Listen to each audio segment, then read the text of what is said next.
Hello, guys, and welcome back to our podcast.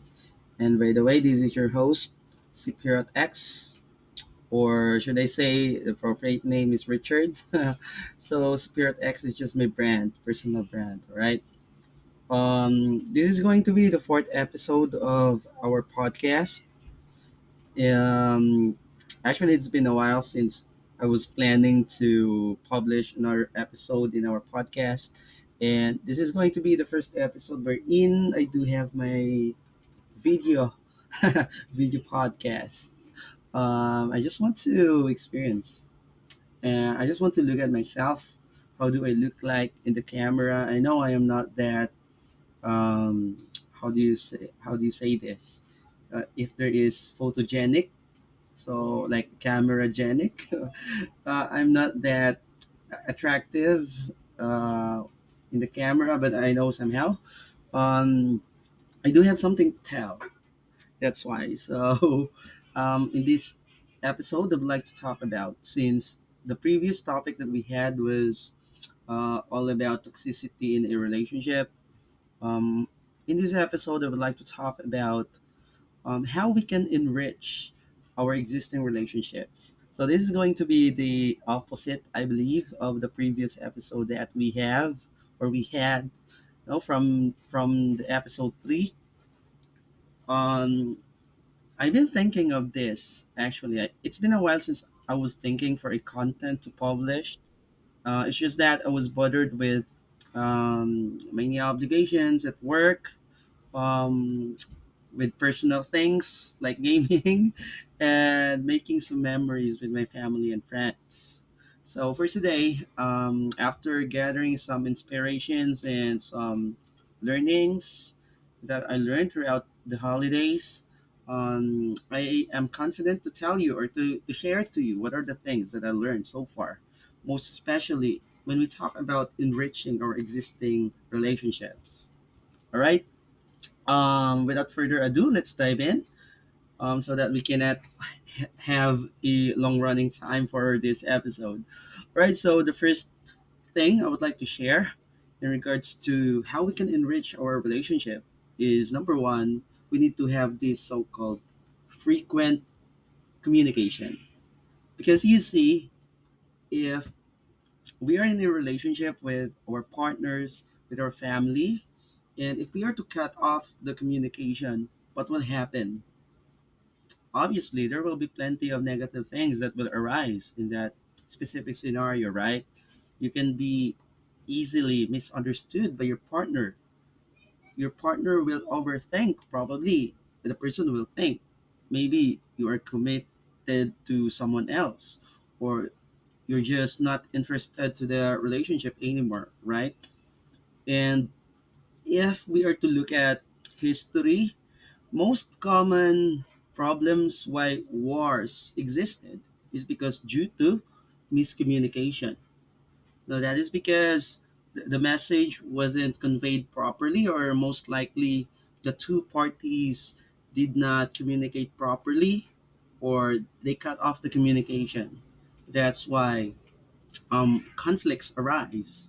Wars existed because different tribes and ethnicity don't have that frequent communication in order to be understood, right? In order for both parties to to have this so-called mutual understanding, there should be a frequent communication. So I believe in order for us to enrich our existing relationship with our partners, with our family, with our friends, it is very important for us to frequently communicate with them. Yeah. So regardless, so as for me, I always admire people who are true to themselves. Those people who are not plastic. Those people who love to convey what they are or what they are thinking about specific things or even about myself. I really like those people because if there is something that they don't like about me, then I can somehow adjust, right?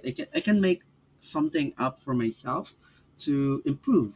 I can do something to be better person. And I guess that's the point of relationship, communication. That's why if we want to improve our existing relationship, no, if you want to improve your existing relationships, then you need to have so-called frequent communication.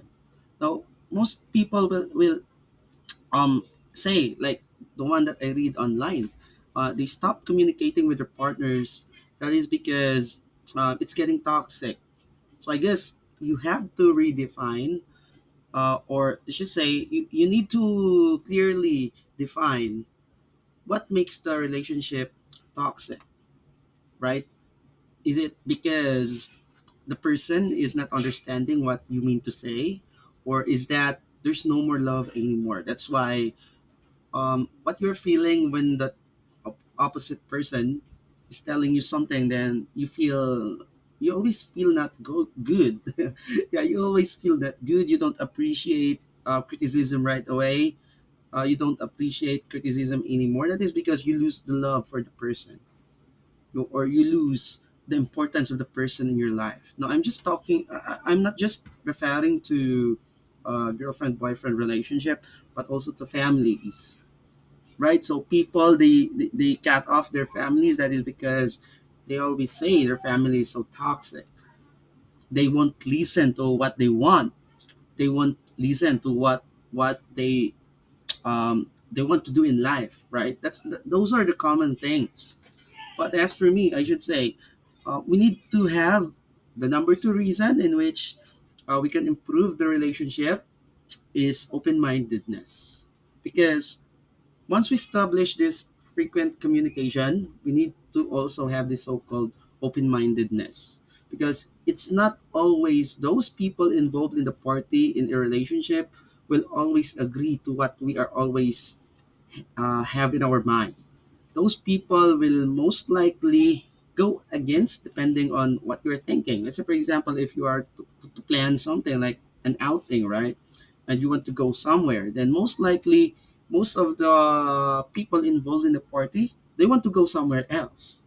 Or they will have always something to say bad about the destination you want to go or you want to visit, which made them think that they should not go to that specific place in which you are planning to go to, right?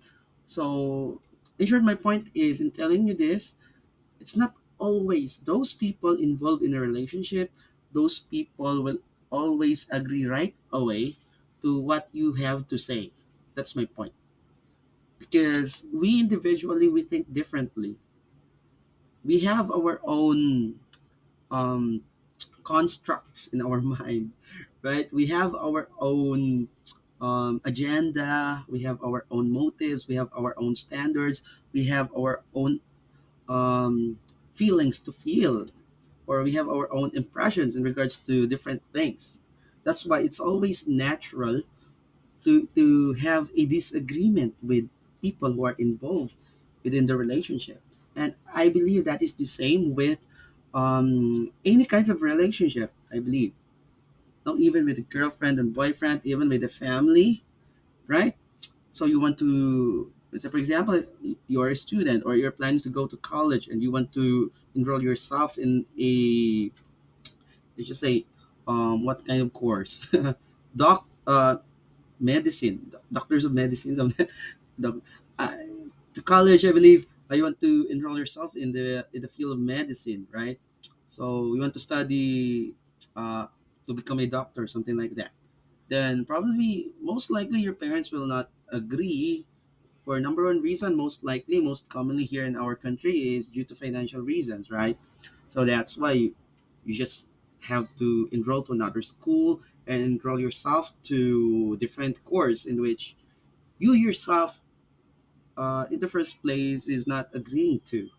No, you don't agree to the course in which your parents want you to enroll to.